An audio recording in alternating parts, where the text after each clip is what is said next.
Շարունակելու ենք մեր Կորինթացիների նամակի ուսումնասիրությունը, եթե հիշում եք, մենք խոսում ենք քրիստոնեական ազատության մասին, որը Պողոսը երկու գլուխ նվիրեց, հենց թե ինչպես պետք է կիրառել քրիստոնեական ազատությունը, եւ այս քարոզով վերջի պատգամն է, ավարտում է քրիստոնեական ազատության այս թեման, թե գործնական արդեն կարելի ասել քայլերով, մենք պետք է տեսնենք 10-րդ գլուխը 23-ից մինչև 33 համարն է, բայց հավելյալ նաև 11-րդ գլուխ առաջի համարն է, այստեղ կարծես թե վերջաբան մի քիչ ուրիշ ձև են դրել, դրա համար հաճախակի ասում ենք, էլի, որ պետք չի նայել գլուխներին, պետք չի նայել այն վերնագրերին, որ գրված է, որովհետև կարող է կոնտեքստը դեռ շարունակվում է։ Դրա համար շատ ուշադիր դուք էլ պետք է լինեք։ Եկեք կարդանք նախ ժամանակը խնայելու առումով չեմ կարող հիշել այդ երկու գլուխները, թե ինչի մասին էր խոսում, որոշակի հատվածներ դուք եք հիշում, եթե հավելյալ կարիք կա ուսումնասիրելու, կարող եք նայել մեր անցած քարոզները։ Առաջի Կորինթացիների 10-րդ գլուխ 23-ից մինչև 11-րդ գլուխ առաջի համարը կարդամ։ Ամեն ինչ օրինավոր է ինձ համար, բայց ամեն ինչ օգտակար չէ։ Ամեն ինչ օրինավոր է ինձ, բայց ամեն ինչ չէ, որ շինի չէ։ Թող ոչ ոք միայն իր օգուտը չփնտրի, այլ յուրաքանչյուրինը մյուսինը։ Ամեն ինչ, որ վաճառվում է, մսի շուկայում կերեք, առանց խղճի վերաբերյալ հարցեր տալու, որովհետև Տիրոջն է երկիրը և նրա ամբողջ լիությունը։ Եթե անհավատներից մեկը ձեզ կանչի և կամենա գնալ, այն ինչ կդրվի ձեր առջև կերեք, առանց խշմտանքի վերաբերյալ հարցեր տալու։ Սակայն եթե մեկը ձեզ ասի, սա կուռքի մատուցված զոհ է, մի ուտեք, ձեզ իմաց տվողի համար, խշմտանքի համար, որովհետև Տիրոջն է երկիրը և նրա լիությունը։ Խոսքս ոչ թե ձեր, այլ ուրիշի խշմտանքի մասին է, որովհետև ինչու իմ ազատությունը դատվի ուրիշի խշմտանքով։ Եթե ես շնորհակալություն հայտնելով ուտում եմ, ինչու վատաբանվեմ դրա պատճառով,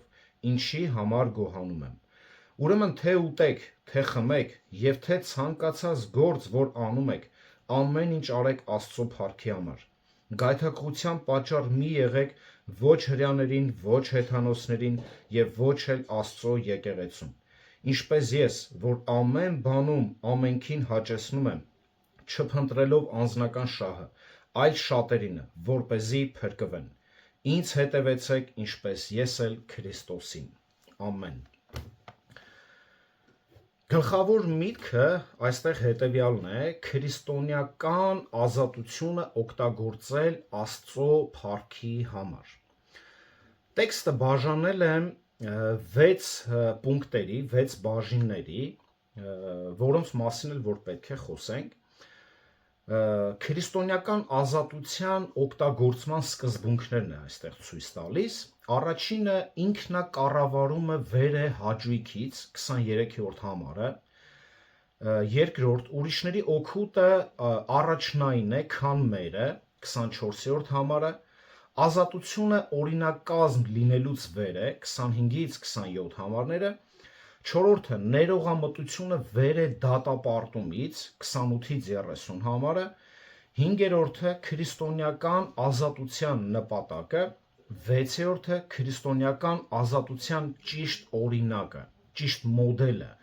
33-րդ համարից մինչև 11-րդ գլուխ առաջին համարը։ Ուրեմն 23-ից մինչև 30-րդ հատվածները տալիս են 4 հիմնական սկզբունքներ, որոնց պետք է հետևել։ Քրիստոնեական ազատությունը Աստծո փառքի համար օգտագործելու համար։ Առաջինը տեսնում ենք, որ ինքնակառավարումը վեր է հաճույքից 23 համարում։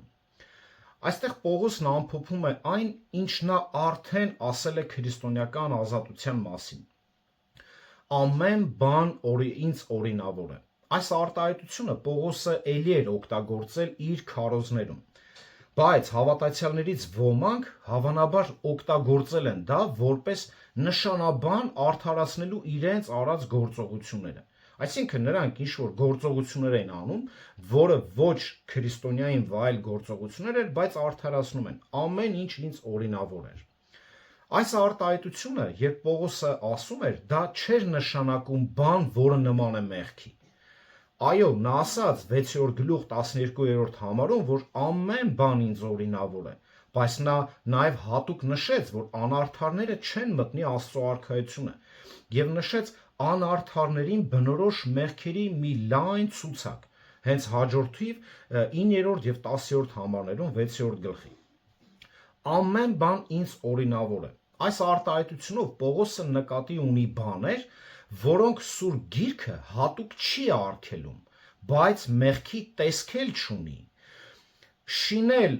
բայը այստեղ օյկոդոմեո բառն է, որը հիմնական իմաստը տուն կառուցելն է։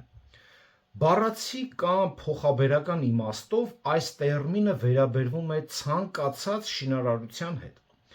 Նոր կտակարանում այն հաճախ օգտագործում է հոգևոր նկարագրության համար հավատացյալների աճը, այսինքն հոգևոր որպես շինարարություն։ Ամեն ինչ, որը նպաստում է հոգևոր աճին, օգտակար է։ Դա կարող է դաստիարակչական լինել, այսինքն միայն օգուտ տա։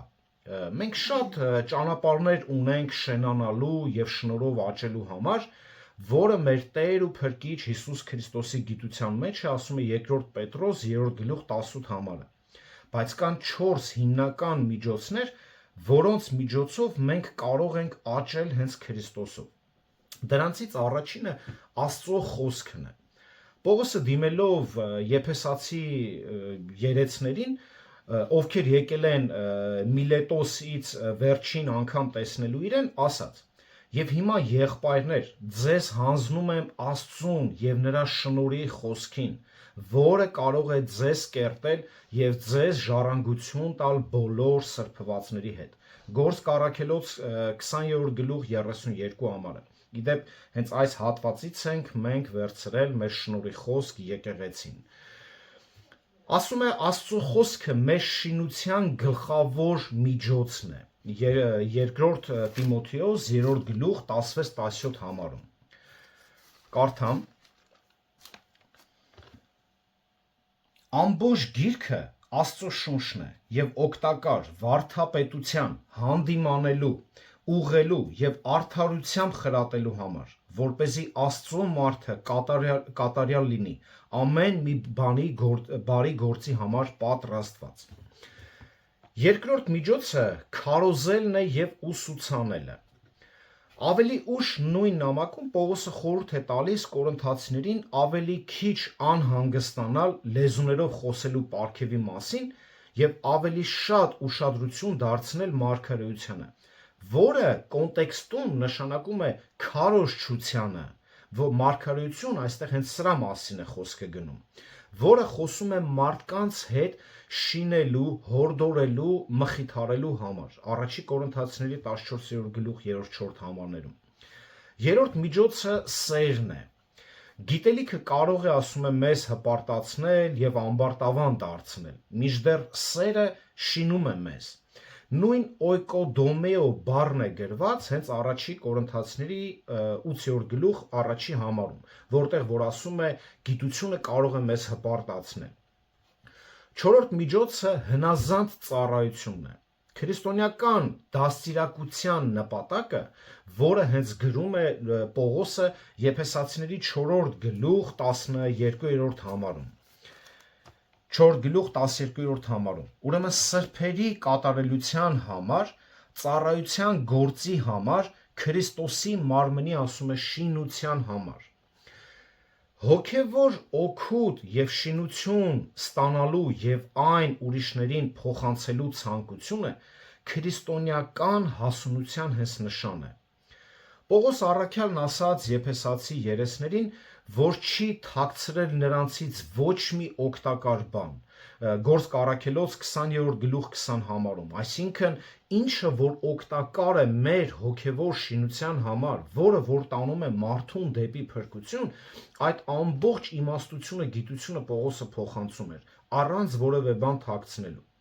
Նա կոչ արեց Տիմոթեոսին հավատարիմ մնալ Սուրբ գրքին, որը միշտ օգտակար է, որը նոր կարդացինք 2 Տիմոթեոսում, եւ նա հորդորեց Կորինթացիներին, թող այս ամենը շինության համար լինի։ Առաջի Կորինթացիներին ինքը հաճախակի էր ասում, որն էլ տեսնում ենք 14-րդ գլուխ 26 համարում։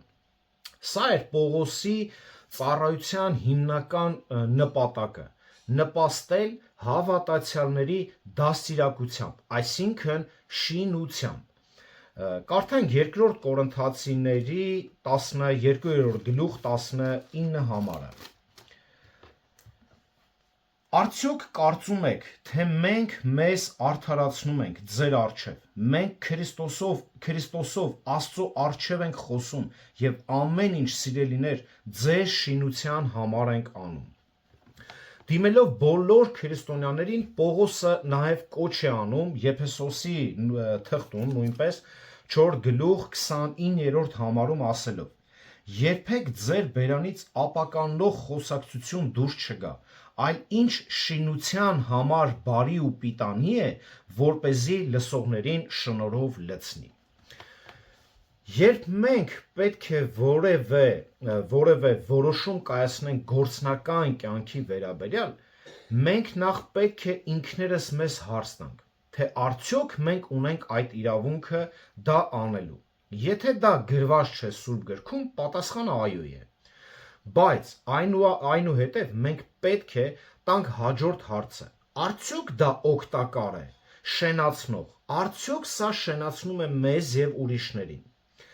Եթե կարողանանք այս երկու հարցին ճիշտ պատասխանել, ապա մենք կարող ենք դա անել Աստծո փառքի համար։ Եթե այս հարցերից որևէ մեկին հնարավոր չէ դրական պատասխան տալ, մեր արարքը չի փառավորի Տիրոջը։ 24-րդ համարում Պողոսը խոսում է ուրիշների օգուտը առաջնային է, ասում է, քան մերը։ Երրորդ սկզբունքը, որին պետք է հետևել քրիստոնեական ազատությունը Աստծո փառքի համար օգտագործելու համար, դա դիմացինի շահի համար մտածելն է։ Այս սկզբունքը մեզ ավելի հրատապ պահանջներ է ներկայացնում։ Նույնիսկ եթե ինչ-որ բան մեզ շինում է, բայց վնասում է ուրիշներին, պետք է չանել։ Մեր առաջին մտահոգությունը պետք է լինի ուրիշների շահը։ Ըստ երևույթին Փիլիպպեում հավատացյալները ստիպված էին հանդիպել նույն դժվարությանը, քանի որ Պողոսը հենց նրանց գրում է Փիլիպպեցիների 2-րդ գլուխ 3-4 համարները։ Թող ոչ մի բան հակառակությամբ կամ սնափառությամբ չարվի, այլ խոնարհությամբ ամեն մեկը մյուսինը իրենից ավելի լավը համարի։ Ձեզանից յուրաքանչյուրը միայն իր շահը չփնտրի, այլ նույնիսկ ուրիշներինը։ Հաճախակի են եկեղեցիներում լինում հենց նմանատիպ խնդիրներ, որտեղ որ մարդիկ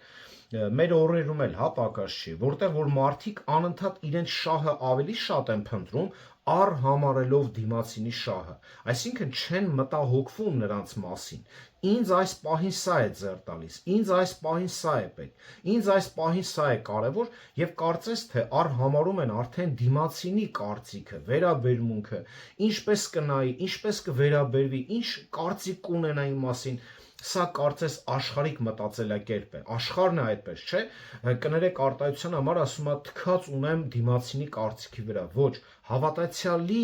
վերաբերմունքը մտածելակերպը նմանատիպ պետք է չլինի, այլ նա պետք է փնտրի ուրիշների շահը։ Եվ հենց 25-27 համարներում Պողոսը խոսում է ազատությունը, որ օրինակազմ լինելուց վեր է։ Երրորդ սկզբունքը, որը մեզ հնարավորություն է տալիս վայելել քրիստոնեական ազատությունը իբարս Աստծո, բաղկացած է ոչ թե օրինակազմ լինելուց, այլ ազատությանը հետևելուց։ այս սկզբունքը որոշ չափով հակակշիռ է նախորդին։ Ուրիշների իսկական լավը պետք է լինի մեր առաջնային մտահոգությունը, բայց այդ չափանիշներն ու նորմերը, որով նրանք ապրում են, չպետք է կառավարեն մեր բոլոր գործողությունները, դրա մասին չի խոսքը։ Մենք պետք է ամեն ջանք գործադրենք, որպեսզի չվիրավորենք մեր հավատացյալ եղբայրներին եւ քույրերի թույլ խիղճը, բայց առօրյա կյանքի բոլոր հարցերում չպետք է գնանք օրինակ ծայրահեղությունների։ Եվ դարձյալ, որպես օրինակ Պողոսը օգտագործում է կուռքերին զոհաբերվող ուտելիքի օրինակը, սա ոչ թե մեր գլխավոր միտքն է, նա պարզապես օրինակ է բերում։ Հիշում եք անցած հենց թեման դա էր, որ կուռքերին արված զոհաբերության ժամանակ մարդիկ գնում էին, միսը ուտում էին եւ կարծես թե արհամարում էին մարդկանց, ովքեր որ իրենց եկեղեցուց էին, ովքեր հոգևորներ են թույլ, տկարներ էին։ Հիմա այս մարդիկ որոշ առումով, հա, ունեն գիտություն, բայց նրանք առ էին համարում դիմացինի կարծիքը, որ այս եղբայրը տկար է։ Հիմա եթե ես այս միսը ուտեմ, ինքը ինչ կարծիք կունենա, ինչ կասի, չի ասի, բայց հավատացյալը էս ինձ սովորացնում է միտեղ, ու միտեղ էլ գնում է բանը, հա, կուռքերին մատուցված զոհ է ուտում, էսի չի անում։ Այսինքն նրանց համար գաղափարը հետևյալն էր. ես գիտեմ, որ սա վնաս չի, արդեն ես այսպես ասած հենց էդի թքած ունեմ, թե ինքը ինչա մտածում, բայց սա ճիշտ սկզբունքներ չէր։ Երբ գնում ես մսի շուկա, Պողոս այո ասում է, մի հարցրու ձեր միսը կուռքին զոհաբերված միս է, թե ոչ։ Պարզապես գնացեք եւ գնեք առանց որևէ հետազոտության։ Եթե ձեր խիղճը չի խանգարում, միսը գնիր ու կեր խաղաղությամբ։ Կներեք։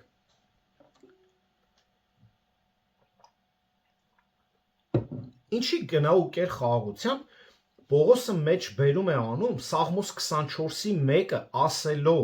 որովհետև Տիրոջն է երկիրը եւ նրա ամբողջ լիությունը, որը գրված է Սաղմոս 24-ի 1-ում։ Կռապաշտական արարողությանը մասնակցելը քրիստոնեական գործ չէ։ Դա անելը նշանակում է ընկերակցել դևերի հետ, որտեղ խոսած 10-րդ գլուխ 20 համարում։ Բայց հետո կուռքերին զոհաբերված միսը շուկա հանելուց հետո դա դառնում է սովորական միս, ինչպես ցանկացած այլ միս։ Սա այն կերակուրն է, որ Տերը տալիս է մեզ։ Դուք կարող եք այն ուտել մաքուր խղճով եւ երախտագիտությամբ։ Տիմոթեոսին Պողոսը գրում է հետեւյալ խոսքերով, հա, առաջի Տիմոթեոս 4-րդ գլուխ 4-ից 5 համարներում։ 4-րդ գլուխ 4-ից 5 համարներում։ Քանզի Աստծո ամեն մի ստեղծածը բարի է, եւ մերժելու ոչինչ չկա, երբ այն ընդունվում է գոհությամբ, որովհետեւ սրբված է Աստծո խոսքով եւ աղոթքով։ Այսինքն այն կերակուրները, որ ծախվում են, վաճառվում են, չեմ խոսում չինական դաշիրակի մասին, այլ խոսում եմ միս, որը որ Աստծո ստեղծածն է, ասում է, որ սրբված է Աստծո աղոթքով եւ այն ամեն ինչ դրված է բարի է, որը որ վաճառում է կերեք։ Նույնը պետք է արվի այն դեպքերում, երբ անհավատը վիրավորում է ձեզ մասնակցելու իր ճաշին։ Այո, կերակուրը լավ է, կարող եք ուտել, բայց պետք է որոշ առումներով մենք ձեռնպահ մնանք, որտեղ որ ասում է, որ անհավատը հրավիրում է ձեզ մասնակցելու իր ճաշին, եւ դուք պետք է ուտեք այն, ինչ առաջարկվում է, առանց որևէ հետաքննության, հանուն խղճի խաղաղության։ Դու ձեզ կարիք չկա, դուք հարցնեք, էս ի՞նչ միսա, որտեղից, մատաղա, մատաղ չի, կլինի, չէ, ինչու եմ շեշտում մատաղ, դե մեր Հայաստանում դա ենք օգտագործում ավելի շատ։ Օրինակ, եթե մեկը ձեզ կանչի մատաղ ուտելու եւ ձեզ չի անհանգստացնում այդ փաստը, որ մատաղ է, գնացեք եւ վայելեք այդ կերակուրը։ Կոնկրետ ես ահավոր շատ եմ սիրում այդ կոչված մատաղի միսը, որ ասում են, ոչ թե այն գաղափարը, որ մատաղ է, այլ պարզապես որ գառը օրինակի համար ընդհանուր են էփում, շատ համեղ է, այսինքն ինքը տարբերվում է սովորական այլ կերակուրներից։ Այս ամենը կերեք, այնինչ ձեզ առաջարկվում է, բայց եթե ձեր խիղճը տանջում է, մտորումների մեջ եք եւ այլն, մի կերեք։ Հետո ձեր խղճի հետ եք կռվելու, այլ ոչ թե ճշմարտության։ Ոչ թե ճշմարտության։ Մեր ազատությունը Քրիստոսում արտոնություն է, բայց պետք է հրաժարվել միայն այն դեպքում, երբ նա կարող է վիրավորել մեկ այլ անձի, որը դեռ հասուն չէ գիտելիքով, նա կարող է գայթակղվել։ Գաղատացիների 5:1-ում այսպես է գրում. հաստատ մնացեք այն ազատությամբ, որով Քրիստոսը մեզ ազատեց, եւ նորից ստրկության լծի տակ մի մտեք։ Հիմա, եթե մենք կան որոշ հավատացյալներ, նորահավատներ, կամ թեկուզ կարող է 10 տարվա լինի, բայց նա չունի այս գիտությունը, նրա խիղճը տանջելու է, եւ նա կամա թե ակամա կարծես մտնելու են կրկին այդ ստրկության լծի տակ։ Այսինքն իր համար գայթակղություն է։ Հիմա եթե մենք ուտենք, այդ եղբոր կամ քրոջ համար դա գայթակղություն կլինի։ Այո, մենք ազատ ենք Քրիստոսով եւ ոչ մի բանի լծի տակ չենք մտնում, բայց երբ եղբայր կամ քույր որտեղ որ կա, ով դեռ չունի այս գիտությունը, մենք չենք ուտում պարզապես մեկ պատճառով, որ նա չգայթակղվի, այլ ոչ թե ինչ որ զոհաբերված միս է, այսինքն ոչ թե զոհաբերված է դրա համար, չէ։ Եվ երբ մենք մեզ սահմանափակում ենք մեզ հանուն թույլ եղբոր, մենք պետք է փորձենք օգնել նրան աճել իր սեփական քրիստոնյայի գիտակցության եւ ազատության մեջ։ Այլ կերպ ասած, մենք պետք է օգնենք նրան զորացնել իր խիղճը, որպեսզի նա նույնպես գա Քրիստոսով լիակատար ազատության եւ չսահմանափակի իրեն այլ արտոնություններում, որոնք իրավամբ իրենն են։ Այսինքն մենք պիտի օգնենք իրեն, որ ինքը աճի այդ գիտության մեջ, որտեղ նրա խիղճը նրան տանջում է։ Այսինքն այս խղճի հարցով, այս ազատության հարցով մենք նրան պետք է օգտակար լինենք։ Եվ 28-30 համարներում տեսնում ենք մի սկզբունք, որը Պողոս առաքյալը առաջ է բերում, ներողամտությունը վեր է դատապարտումից։ 4-րդ սկզբունքը պատկերացնելու համար Պողոսը նույն օրինակն է բերում։ Հեթանոսի տանը առաջարկվող կերակուրի մասին։ Եթե որևէ մեկը այս դեպքում, այսինքն հավատացյալ, պատահաբար այնտեղ է լինում եւ ասում են ձեզ. սա կուրքերի զոհաբերված կերակուր է, ապա ասում եմ մի կերեք։ Այն նրա համար, որ ձեզ արդեն ասել են։ Սա կարծես թե ինչ-որ հատուկ բան չէ ձեզ ուզի ցույց տա։ Եվ նաև կա տեղ մի թույլ եղբայր, որը որ նստած հիմա քեզ պարզ ասում են, սա կուրքի զոհաբերված միս է։ Պետք չի վիճաբանել, սկսել բացատրություն տալ, պետք չի պնդել ձեր ազատությունը եւ դատել ուրիշներին։ Այսինքն պետք չի սկսել այդ եղբորը կամ տվյալ առաջարկողին արդեն բացատրություն տալ, ես ազատ եմ, ես պետք չի այդպիսի բաներ։ Այդ պահին ավելի նախընտրելի է, որ հրաժարվենք մեր ազատությունից, քան վիրավորենք մեր եղբոր խիղճը։ Պողոսը հստակեցնում է, որ այս դեպքում խղճի համար խոսքերը վերաբերվում են ոչ թե մեր խղճին, այլ մեկ ուրիշի խղճին։ Մենք պետք է սահմանափակենք հանուն մյուսների։ Եկեք կրկին կարդանք տվյալ հատվածը, հա, 28-29 համարներում։ Սակայն եթե մեկը ձեզ ասի, սա կուրքի մատուցված զոհ է, մի ուտեք, ձեզ իմաց տվողի համար եւ խշմտանքի համար, որովհետեւ Տիրոջն է երկիրը եւ նրա լիությունը։ Խոսքս ոչ թե ձեր, այլ ուրիշների խշմտանքի մասին է, որովհետեւ ինչու իմ ազատությունը դատվի ուրիշի խճմտանքով։ Թույլ եղբոր տկարությունը չպետք է մեզ իրավաբանի վերածի, այլ լինենք սիրառատ, որ շահենք նրանց։ Մեր եղբոր խիղճը ավելի կարևոր պետք է լինի մեզ համար տվյալ պահին, քան տանտիրոջ զգացմունքները։ Ավելի լավ է վիրավորել տանտիրոջը, հրաժարվել կերակուրից, քան վիրավորել հենց թույլ մեր հավատացյալ քույր եղբայրներին։ Եթե մենք ընտրության առաջ կանգնենք քրիստոնյայի ուրեմն վիրավորելու կամ անհավատին վիրավորելու միջև, ապա ավելի լավ է վիրավորել անհավատին։ մի եղբոր կամ քրոջ օգուտն ու շինությունը Քրիստոսում շատ ավելի մեծ նշանակություն ունի, քան անհավատի տվյալ զգացմունքները։ Եվ ոչ միայն դա, մեր արած քայլը շուտով անարդյունավետ կդառնա, եթե վիճենք մեր հավատակիցների հետ եւ դատապարտենք նրանց, քան սիրով նրանց կողմը բռնենք։ Եթե անհավատը հասկանան, որ մենք հոգ ենք տանում մեր հավատքի մեջ գտնվող եղբայր եւ քույրերի համոզմունքների մասին, դա նրանց մոտ հարգանքի կարժանանա։ Եթե ես շնորհակալություն հայտնելով ուտում եմ, ինչու վատաբանվեմ դրա պատճառով, ինչի համար գոհանում եմ։ Ուրեմն եթե ուտենք եւ խմենք, ցանկացած գործ Աստծո փառքի համար անենք։ Գայթակղության պատճառ մի եղեք ոչ հրյաներին, ոչ հեթանոսներին։ Եվ նաեւ տեսեք, միտեղ ցույց է տալիս 31-32 համարներում, այսա շուտով կընթերցենք, կտեսնենք, որ այսինքն հələ ընդհակառակը դուք այդ անհավատների կողմից գովաբանության դուք կարժանանաք, որ դուք հանուն ձեր քույր եղբայրների խղճի համար գիտելիքի տկարության պատճառով դուք չկերաք տվյալ կերակուրը։ Եթե անհավատները հասկանան, որ մենք հոգ ենք տանում մեր հավատքի մեջ գտնվող եղբայրների եւ քույրերի համոզմունքի մասին, դա նրանց մոտ հարգանքի կարժանանա։ Այդուհանդերձ 31-32 համարներում Պողոսը բացատրում է քրիստոնեական ազատության նպատակը։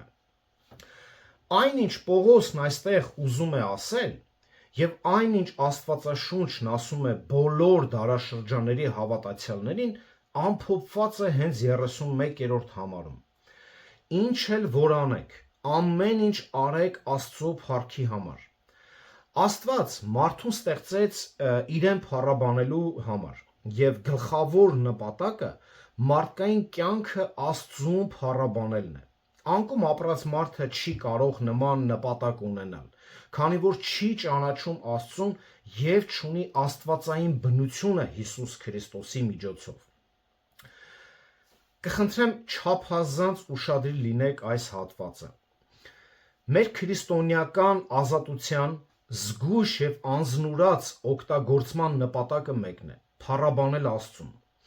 Պողոսը մեզ ասում է, որ նույնիսկ ոչ մարդկային, ոչ հոգևոր գործունեության մեջ, ինչպիսիք են անգամ ուտելն ու խմելը, մենք պետք է փառաբանենք Աստծուն։ Մենք պետք է մեր ամբողջ կյանքը նվիրենք նրա փառքին։ Սա է մեր կյանքի նպատակը, որն այժմ պատկանում է Տիրոջը, քանի որ մենք գնված ենք մեծ գնով, ինչպես ասած 7-րդ գլուխ 23 համարում Կորինթացիների։ Ոչ միայն երբ ուտում կամ խմում ենք, այլ միշտ ինչ էլ որ անենք, մենք պետք է անենք Աստծո փառքի համար։ Մարդը կամ ապրում է Աստծուն պատվող կյանքով, կամ անարգում է Աստծուն իր կյանքով։ Երբ ինչ որ մեկը մեղանչում է, կլինի դա հոգևոր մարդ թե անհավատ, անպատվում է Աստծուն։ Հատկապես անպատվաբեր է, երբ իր ժողովուրդն է մեղանչում, որովհետև Աստված մեզ հատուկ պատիվ է տվել։ Նրա ողորմությունն ու շնորհը Աստծո զավակները մեզ դարձրել։ Այդ պատճառով էլ մենք ավելի ենք անարգում նրան, երբ մեղանչում ենք։ Բայց որքան անարգանք են բերում նրա ժողովրդի մեղքերը Աստծուն, այնքան պատիվ ու փառք է բերում Աստծուն նրանց հնազանդությունը։ Ճիշտ այնպես, ինչպես մեր մեղքերը վկայում են նրա պատվի դեմ, այնպես էլ մեր անկեղծ հնազանդությունը վկայում է նրա պատվի մասին։ Երբ մենք դիմադրում եւ թողնում ենք մեղքը,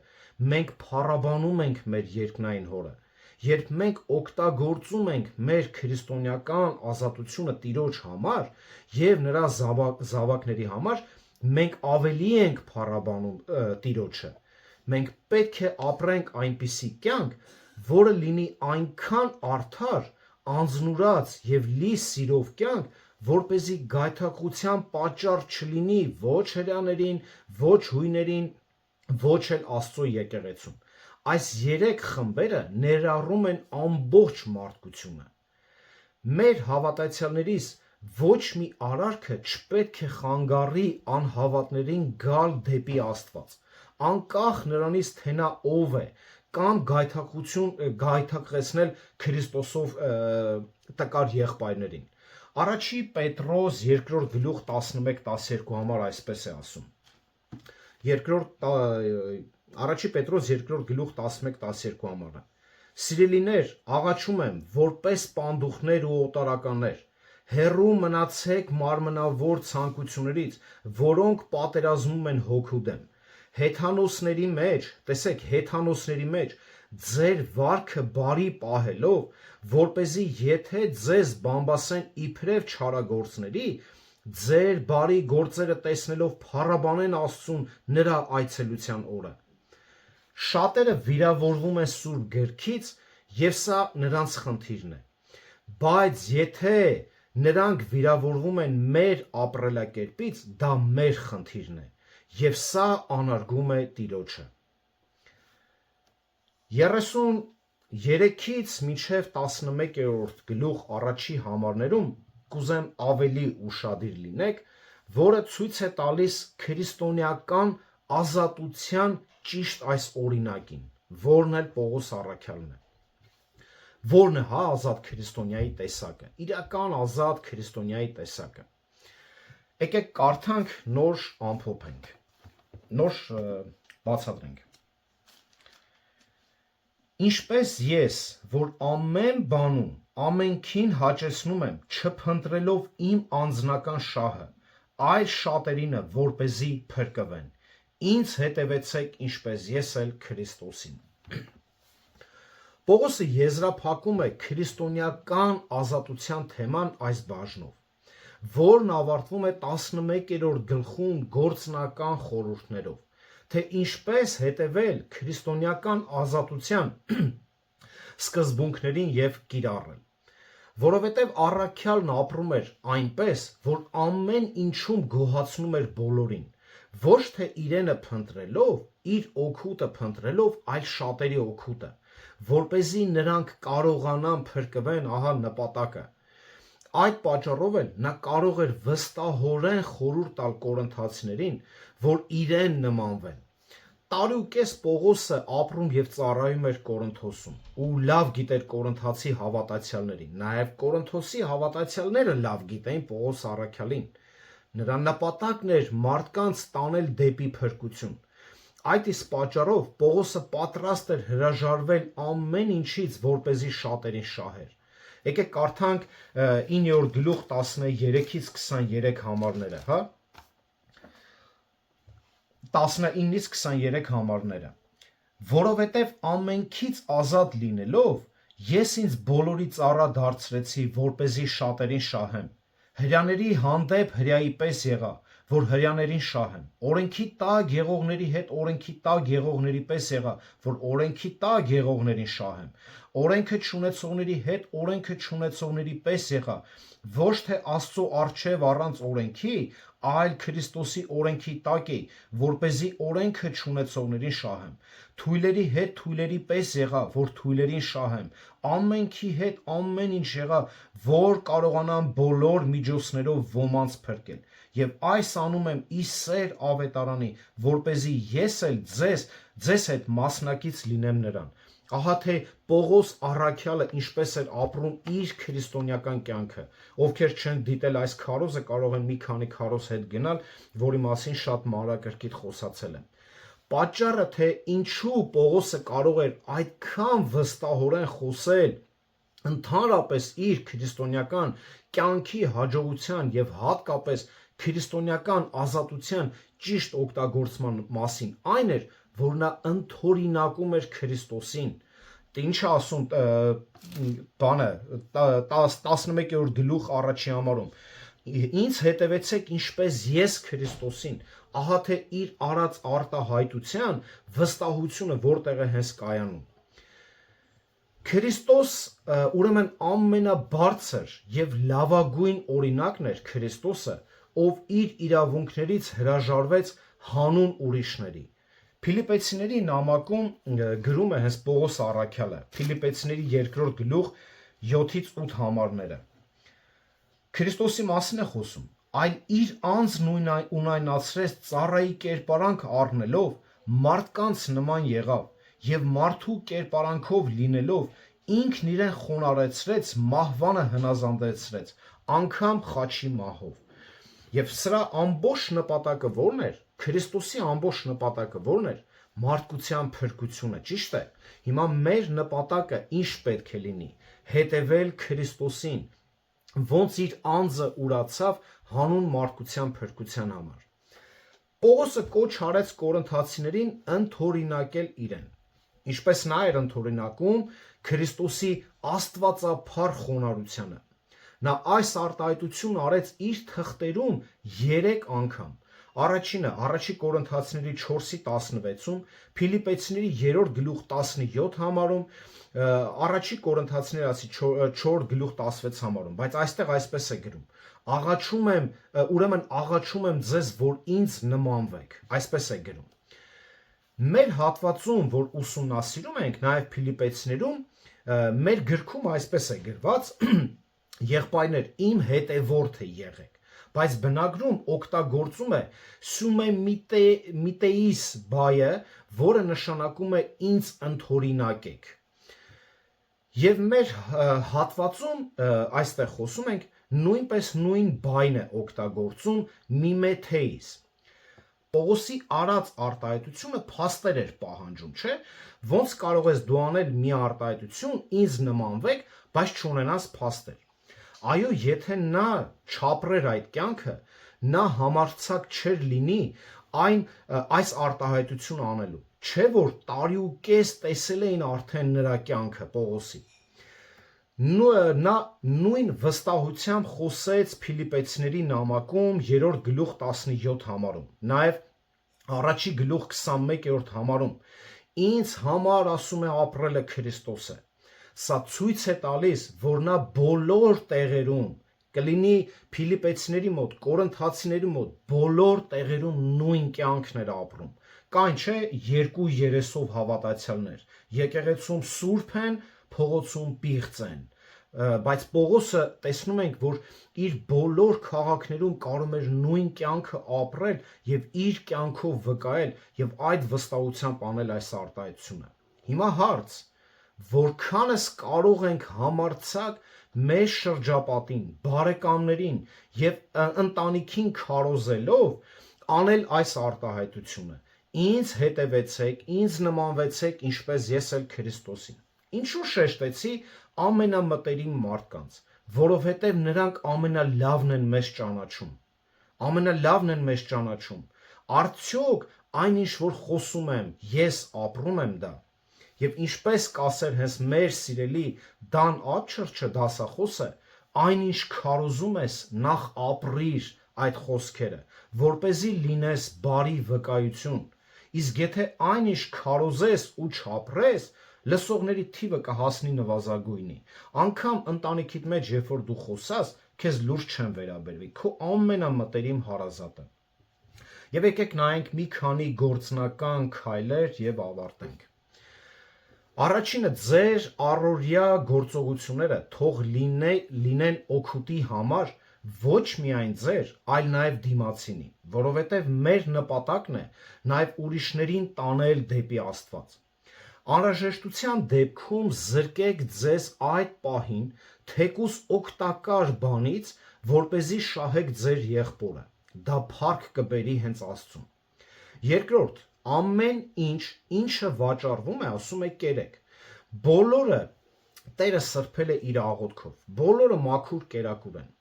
Մի կերեք, ասում է միայն այն դեպքում, երբ գիտեք, որ ձեր քայլից մեկը կարող է գայթակղվել։ Մտածեք նաև դիմացինի խղճի մասին, որին կարող եք ցավացնել։ Բայց այս օրինակը չի եթում կոնկրետ օրինակի համար մեկ ասցինք, որ Պողոս օրինակ է բերում։ Մտքներիս պայենք միայն միսը, այլ ընդհանրապես, եթե մի գործողություն, որը որ կարող է մեր եղբոր խղճի վրա ազդել, ավելի լավ է ինձ զրկեմ տվյալ պահին այդ հաճույքից, թեկուզ որը որ օրինավոր է, բայց իմ եղբորը չվիրավորեմ։ Երրորդ, ինչ անում եք Աստծո փառքի համար արեք, անգամ եթե ուղղակի ուտում կամ խմում եք։ Օրինակ, կարող ես աշխատել Աստծո փառքի համար, բայց կարող ես աշխատել քո փառքի համար։ Կարող ես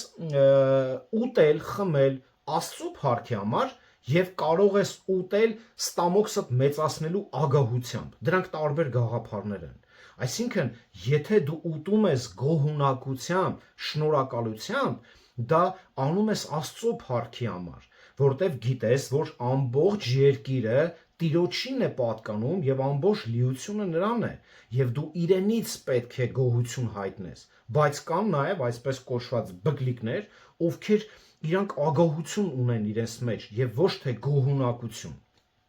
Չորրորդը կխնդրեմ մտապահեք այս 33-րդ համարը եւ առաջի համարները։ Հետևեք Պողոսի օրինակին, թե ինչպես էր նա ամեն ինչում հաճեցնում բոլորին, չփնտրելով անձնական շահը, որն ուներ նպատակ մարդկանց փրկությունը։ Եղիր լավագույն օրինակը քեզ շրջապատող մարդկանց մեջ։ Թող նրանք տեսնեն քեզ որպես իրական զավակ, ոչ թե խոսքով, այլ քո գործերով, վարքով, քո մտահոգությամբ, մտածելակերպով, քո խոնարհությամբ։ Այդ անելով քո կյանքը իրապես կփառավորի Աստծուն եւ համարձակ կարող ես Պողոսի հետ միաբերան ասել. ինձ հետևեցեք ինչպես ես էլ Քրիստոսին։ Ինչ անում եք Աստծո փառքի համար արեք։ Տերը օրհնի ձեզ, քույրեր, եղբայրներ, եւ իր այն խոսքը, որ մեզ ամեն օր կրթում եւ դաստիարակում է իր փառքի համար։ Ամեն։